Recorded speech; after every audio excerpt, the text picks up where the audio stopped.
I was attacked in the kitchen.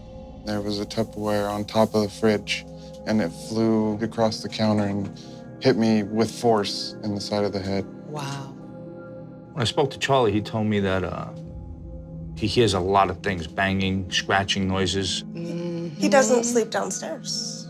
Okay. He hasn't for over a year. He sleeps with us. Okay.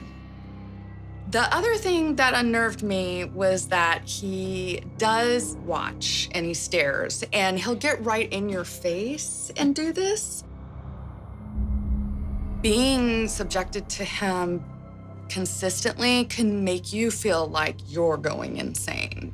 Actually, that's part of the reason why I called you guys. Sometimes I can't go to sleep because I feel like somebody's pacing on my side of the bed, back and forth, and that he leans over and is right in my face. I've spent whole nights just crying because it feels so intrusive. Any idea who this guy might have been when he was alive? What I was able to get from him was that he had been in and out of mental institutions, and I was getting the 1940s, 1950s with him, and he was showing me that he's on a beach, he's looking out, there's a young, attractive woman. It was 1978. I believe he killed her. Well, it's interesting because the stuff you talk about reminds me of a serial killer that terrorized the city. Now, the guy's name is Clyde Carl Wilkerson. This kid was bad news from the start. Wilkerson was arrested for arson at the age of 6. Then he was in and out of mental hospital starting at the age of 8. Holy. Now, you mentioned mental institutions in the 40s and 50s. Now, Wilkerson was born in 38, so the time frame matches. Unfortunately, in the 60s, he started killing.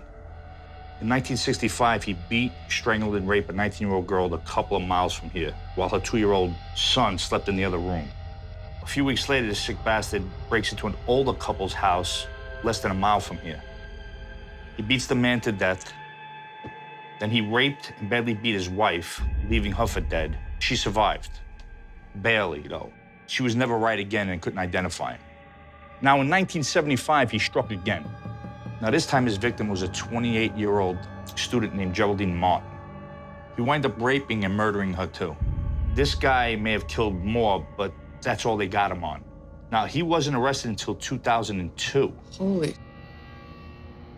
I got a great mugshot array of him from when he was younger to when he was older. Now, what do you think? Is this who you might have seen? Yes. This just blows my mind. And when did he die? Last year. Everything started happening about a year ago here. Like, real bad. That makes me totally disgusted. I don't want this guy around my kid.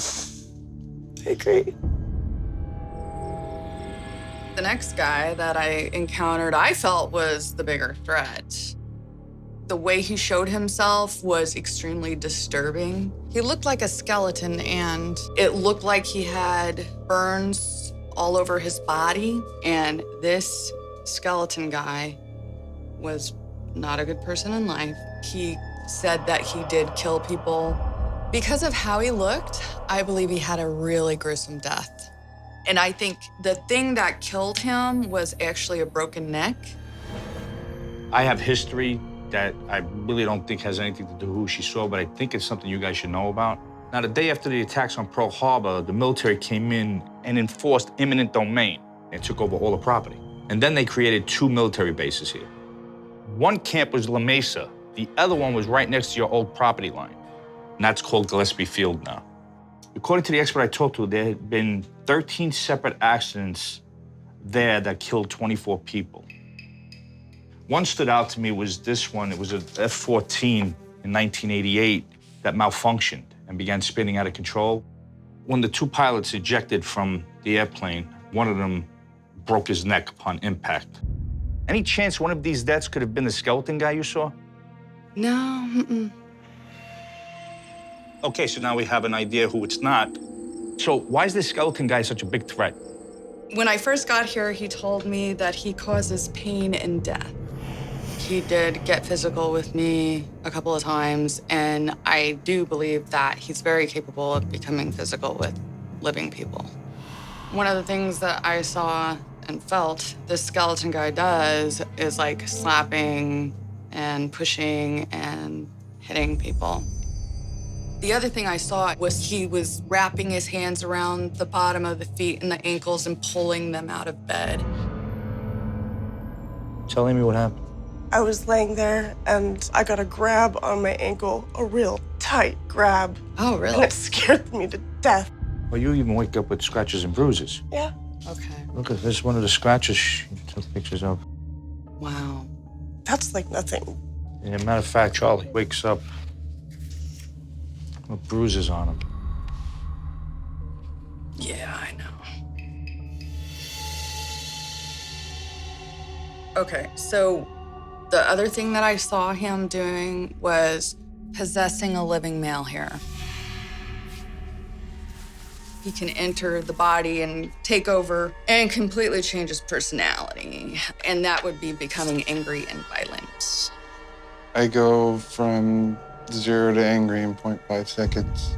Do you notice when he does that, any physical changes? Yes.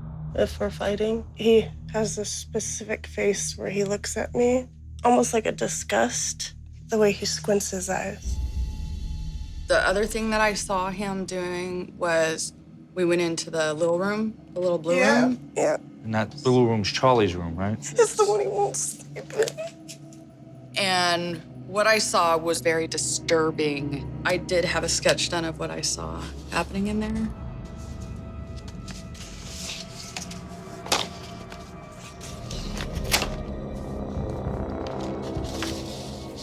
Jeez. Now you want to show it to them. Oh my gosh.